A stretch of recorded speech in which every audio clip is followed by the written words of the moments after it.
Town stories के talk show में जिस तरीके से आप एक फैमिली के मेंबर बन चुके हैं, तो हम ये बोलने का थोड़ा सा हक रखते हैं कि अभी जैसे जैसे प्रोग्राम बढ़ रहे हैं तो उसी तरीके से उसके लिए फ़ंड भी बढ़ रहे हैं। तो हमने एक पैटर्नाइज चैनल चालू किया है जिसमें आपको लिंक नीचे डिस्क्रिप्शन में दिया गया है। उसमें आप चैनल को अगर सपोर्ट करते हैं, चाहते हैं कि इसी में और ज़्यादा से ज़्यादा वीडियो अपलोड हो, तो आप उसमें सपोर्ट कीजिए।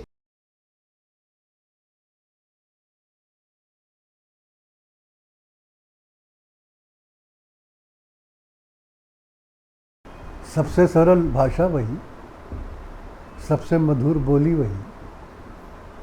सबसे सरल भाषा वही, सबसे मधुर बोली वही। बोले जो नैना बावरे, समझें जो सैया सावरे। टाउन स्टोरीज़ के टॉक शो में मैं नाज़िम आपका स्वागत करता हूँ। आज के हमारे मेहमान हैं जाने माने लिरिसिस्ट, नगमा निगार और जर्नलिस्ट जनाब हसन कमाल साहब। इन्होंने काफ़ी मकबूल पिक्चरों में गाने लिखे हैं, जैसा कि निकाह पिक्चर थी, आज की आवाज़ दे कहाँ है, ऐसी कई मकबूल पिक्चरों में जो गाने हैं इन्होंने लिखे हैं। तो आज मिलते हैं हमारे मेहमान से, जनाब हसन कमाल साहब से। ये नहीं देखते कितनी है रियाज़त उनकी, लोग आसानी को आसान समझ लेते हैं। तो जो हमारे मेहमान हैं आज, हसन कमाल साहब, मैं आपसे ये चाहूँगा कि आप अपने बारे में कुछ बताइए, इन शॉर्ट, आपकी लाइफ जर्नी के बारे में हमारे यूथ को। मैं यूपी लखनऊ में पैदा हुआ था और बाद में शुरू में जर्नलिज्म वहाँ भी करता रहा। फिर यहाँ आ गया ब्लिट्स में 1962 में 65 में, और तब से मैं यहीं हूँ मुस्तकिल। पहले ब्लिट्स में था, फिर उसके बाद में उर्दू ब्लिट्स का एडिटर बना दिया गया। उसके बाद धीरे धीरे वहाँ से निकल कर मैं फिल्मों में भी गया, ख्वाजा अहमद अब्बास की फिल्म में गया। फिर उसके बाद में यश चोपड़ा और बी.आर. चोपड़ा की फिल्मों में आया। उसके बाद जो कुछ हुआ वो सब हिस्ट्री, उसके बारे में क्या बताएं। सर, हमारे देखने वालों को बताइए कि दिल से जवान रहने के लिए आपकी अपनी क्या तैयारी होती है, क्या प्रैक्टिस होती है, इसे आप कैसे करते हैं? दिल से जवान रहने के लिए सबसे ज़्यादा ज़रूरी जो चीज़ है वो ये है कि आपको अपने इर्द गिर्द की दुनिया का पता हो। दुनिया में क्या हो रहा है, कैसे हो रहा है, जो हो रहा है वो होना चाहिए या नहीं होना चाहिए, नहीं होना चाहिए तो क्यों नहीं होना चाहिए। तो जब तक आप ज़िंदगी से जुड़े रहेंगे, अपने चारों तरफ की ज़िंदगी, और ज़िंदगी में सिर्फ आपकी ज़िंदगी नहीं बल्कि आपके इर्द गिर्द जो लोग हैं उनकी ज़िंदगियों से जुड़े रहेंगे, उनकी जवानियों से आप अपने आप को जवान रखते हैं, आप उनकी मोहब्बतों से अपने आप में मोहब्बत ताज़ा रखते हैं। तो जब तक आप इस दुनिया में रहेंगे, कहीं कोने में गुम नहीं हो जाते, कहीं अपने आप को गुमसुम नहीं कर लेते, तब तक आपको जवान रहने की हमेशा आदत रहेगी, चाहे वो मेरी तरह आप बूढ़े ही क्यों ना हो। मिसाल के तौर पर आपके इर्द गिर्द दुनिया में क्या हो रहा है, लोग किस तरह मोहब्बतें कर रहे हैं, लोग किस तरह मोहब्बतों का इजहार कर रहे हैं, लोग किस तरीके से आपस में एक दूसरे से मिलजुल कर रहने का सबक सीख रहे हैं। जब आप ये सब जानने लगते हैं, जानने की कोशिश करते हैं, तो आपका दिल खुद ब खुद जवान हो जाता है। कोई भी चीज़ को इजहार करने के तरीके हमारे पास गिने चुने ही है, और वो भी हमारे खुद के अपने नहीं होते हैं। तो इसके ऊपर आपका क्या टेक है?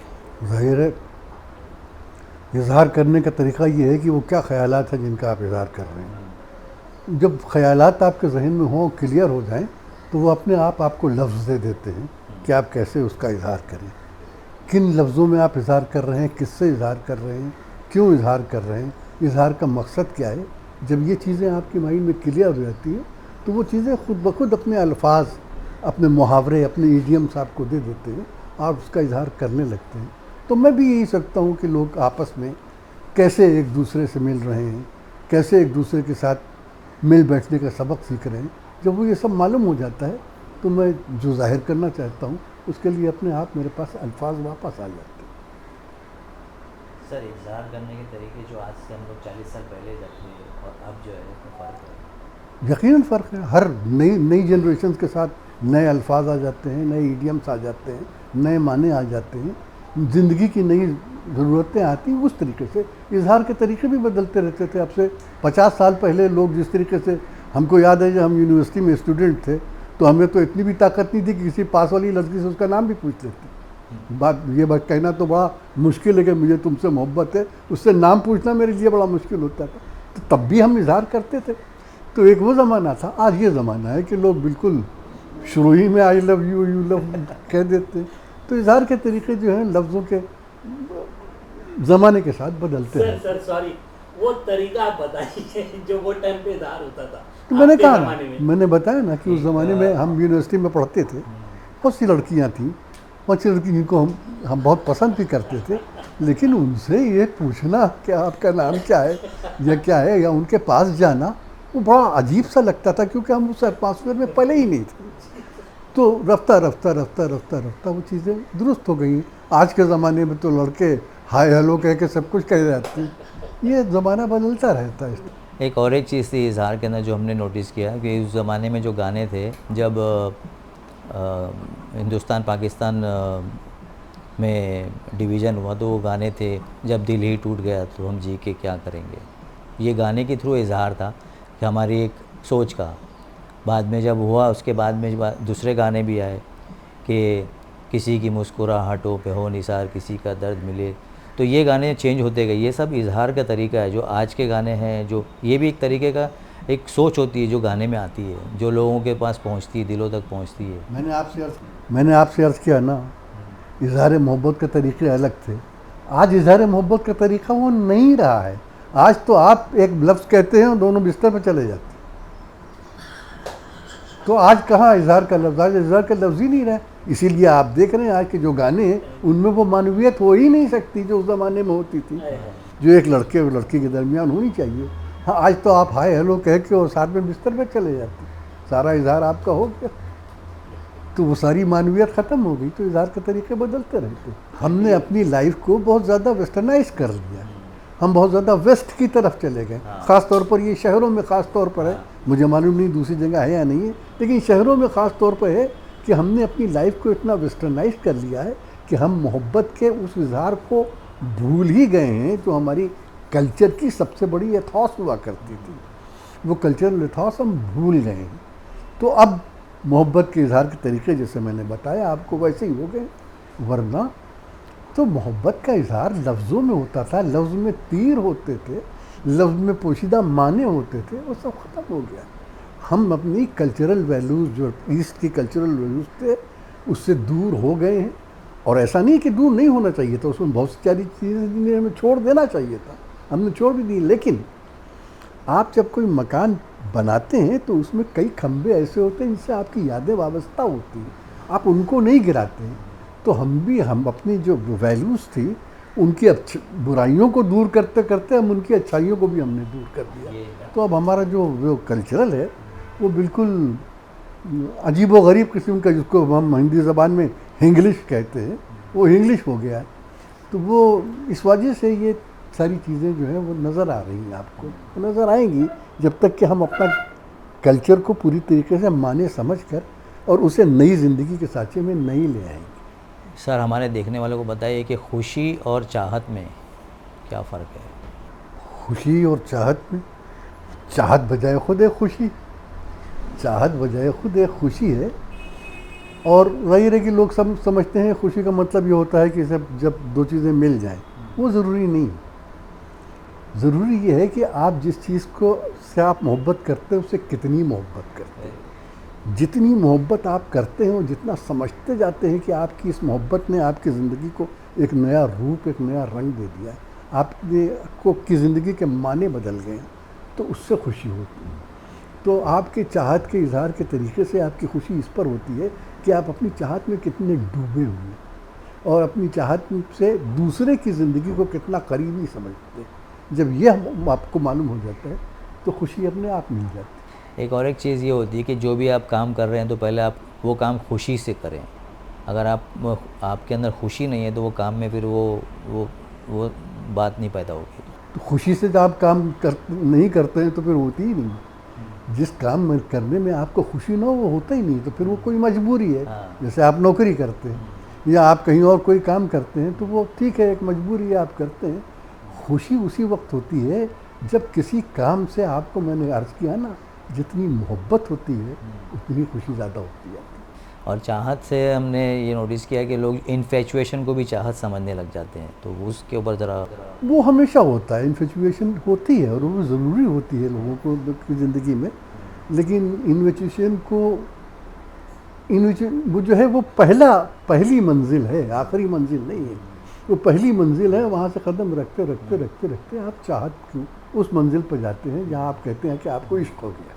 क्योंकि क्या हो रहा है, इंटरनेट जो है उसने बच्चों को जो है वक्त से पहले जवान कर दिया है, बिकॉज ऑफ द टेक्नोलॉजी। बच्चों को जवान होने ही नहीं दिया।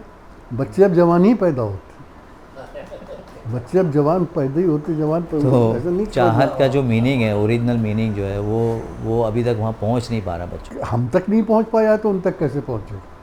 जब हम अपने आप को नहीं समझा पाए तो अपने बच्चों को क्या समझेंगे?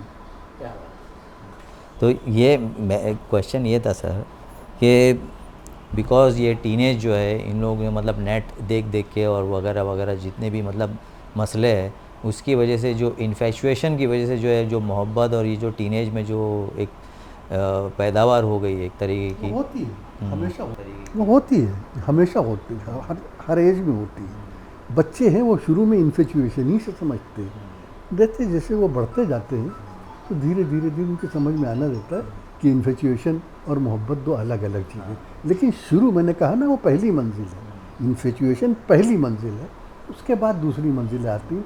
तो वो ये है, हर एज में होता है। बच्चे शुरू में तो अपने बड़ों से भी मोहब्बत करने लगते हैं, इन्फेचुएशन कर लेते हैं। मैंने वो देखी थी फिल्म मेरा नाम जोकर में, जो में एक छोटा बच्चा अपनी स्थानीय से इश्क करने लगा, इन्फेचुएशन थी ना। तो वो होता है, लेकिन रफ्ता रफ्ता रफ्ता रफ्ता धीरे धीरे समझ में आने लगता है कि इन्फेचुएशन और इश्क दो अलग अलग चीज़ें हैं। ये हमारे यूथ को आप कैसे बताएंगे कि समझो एक प्रोफेशन में वो है, ओके, कोई भी प्रोफेशन है, वो पुलिस जॉब हो या बैंकिंग जॉब हो, तो ये एक तरीके का प्रोफेशन है। तो उसके अंदर उसकी एक है ना प्रेडिक्टेबल होती है कि भाई ये ऐसे होंगे। अब ये प्रेडिक्टेबिलिटी जो है उसको अपने आप को निखारना है या अपने आप को दूसरे प्रोफेशन में डालना है या कुछ और चीज़ में उसी में आगे बढ़ना है, तो उसको कैसे वो निखारे, कैसे आगे बढ़े? जो जो जो सब्जेक्ट आप कर रहे हैं या जो करने जाते हैं, उससे आप कितना एक्विंटेंस, आपका एक्विंटेंस उसमें कितना है, आप कितना उसे जानते हैं। जिस चीज़ को आप जितना जानेंगे उसी हिसाब से अपने आप को अडॉप्ट कर सकें। अगर आप, मैं हसन कमाल हूँ, हसन कमाल होने के साथ मुझे आप कुछ और बना दिए तो मैं नहीं बन पाऊँगा। जब मुझे मालूम है कि नहीं, मुझे हसन कमाल नहीं रहना, मुझे तो ये बनना है, तो मुझे मालूम करना चाहिए कि वो बनने के लिए क्या क्या ज़रूरी है। तो मैं उसे जानने की कोशिश करता हूँ, और जब मैं उसे जानता हूँ तो अपने आप उसके साथ अडॉप्ट हो जाता हूँ। जैसे वो फिल्मी गानों की बात ले लीजिए, और हम उस ज़माने की पैदावार हैं जब फिल्म में गाने जो थे वो फिल्म को रोकते नहीं थे, फिल्म को आगे बढ़ाते थे। आज आप देखिए गाने रोक देते हैं फिल्म को, और उस गाने को वहाँ से निकाल के कहीं और डाल दीजिए, किसी को कोई फ़र्क नहीं पड़ता। उस वक्त गाने जो थे वो कहानी की सिचुएशन को आगे बढ़ाते थे। हमको जब एक गाना लिखने को दिया जाता है कि आप ये गाना लिखिए, तो हमें मालूम होता था कि जिस कैरेक्टर के लिए हम गाना लिख रहे हैं वो क्या कर रहा है, उससे पहले क्या करता रहा, वो आइंदा क्या करेगा। तो हम अपने आप को उसमें ढाल देते, हम अपने जज्बात को उसके जज्बात में मुक्त कर देते हैं, और हम सोचते हैं कि अगर उसकी जगह हम होते तो हम क्या सोचते हैं, तब हम वो गाने लिखते हैं। तो आपकी ये एडॉप्टेबिलिटी है, ये है कि आप उसको कितना समझते हैं जिस चीज़ को आप लिखने को जा रहे हैं। ऐसे नहीं है कि आपने चलते फिरते कोई गाना ले, जब तक आपको मालूम ना हो कि जिस कैरेक्टर के लिए आप गाना लिख रहे हैं उसके साथ क्या हुआ है, क्या हो रहा है, क्या होने वाला है। तो पहले सारे जो गानों के हिट होने का रीज़न ही ये होता था कि वो फिल्म की कहानी का हिस्सा होते थे। आप उससे निकाल लीजिए कर फिल्म से तो फिल्म आधी रह जाएगी। आज आप तो आइटम सॉन्ग हैं, इस गाने को निकाल के दूसरे किसी गाने में रख दिए तो भी फिट हो जाएगा। तो ये चीज़ ज़रूरी है कि हम अपने आप को ढालते हैं उस सब्जेक्ट में जिसके बारे में हम लिखते हैं, कि अगर इसकी जगह हम होते तो हम क्या करते, तब हमारे दिल में ख्याल आते और हम गाने लिखते हैं। ये एक तरीक़ा है।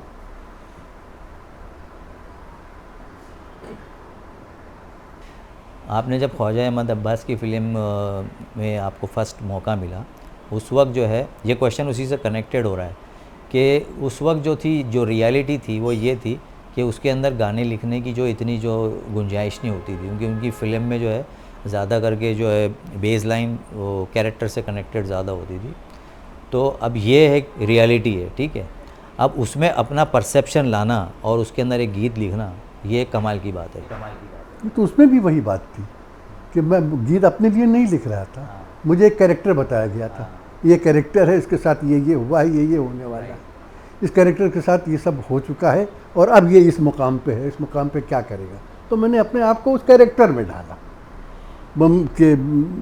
बम्बई रात की बाहों में मैंने अपने आप को उस कैरेक्टर में डाला और उस कैरेक्टर की ज़बान बोली। ये हमेशा होता है और इसी हिसाब से मैंने उस फिल्म में भी गाने लिखे, इसी हिसाब से मैंने आपको बता दिया। दूसरे जितनी फिल्में थी वो किसी नज़र को तेरा इंतज़ार आज भी है, ये तमाम चीज़ें जो वो मुझको लगा कि ये चीज़ें कि मैं होता तो मैं इसे इस तरीके से कहता, तो मैंने उसे उस तरीके से कह दिया।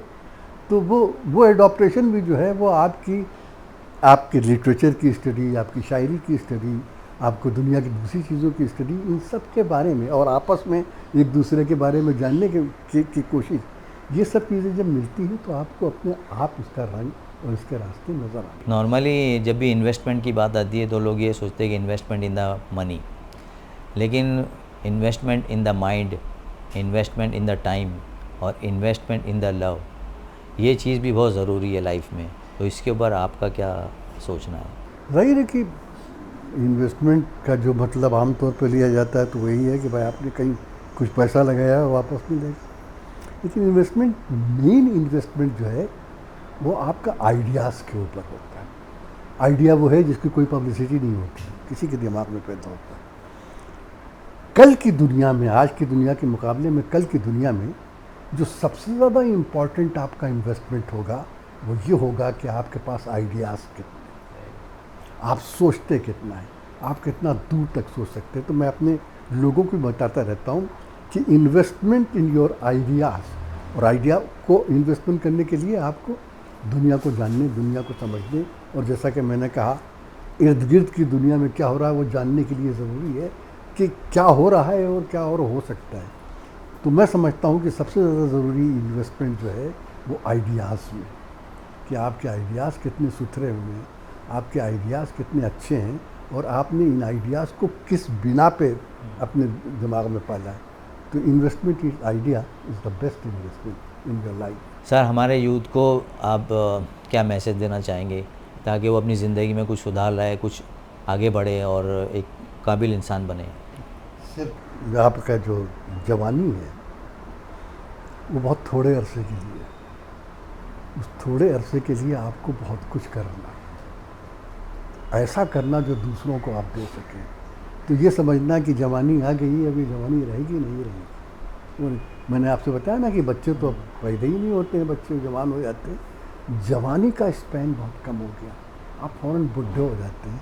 तो उस जवानी के उस स्पैन को आप किस तरीके से दूसरों की ज़िंदगी में दाखिल करते हैं, वो सबसे ज़्यादा ज़रूरी है। मैं अपने नौजवानों को ये पैगाम देता हूँ कि जवानी को बहुत कीमती चीज़ समझो और उसे उस तरह खर्च करो जिस तरह तुम्हारे जहन से कोई कीमती चीज़ निकाली जाती है। उसे इधर उधर मत फेंको, उसे अपनी इन्वेस्टमेंट के लिए लगाओ, उसके लिए अपने एडिशन के लिए लगाओ। तो मैं समझता हूँ कि नौजवानों को मेरा पैगाम यही है कि अपनी जवानी को इधर उधर मत फेंको, उसे अपने बेहतरीन आइडियाज़ के लिए खर्च करो। सबसे सरल भाषा वही, सबसे मधुर बोली वही, सबसे सरल भाषा वही, सबसे मधुर बोली वही, बोले जो नैना बावरे, समझें जो सैया सावरे।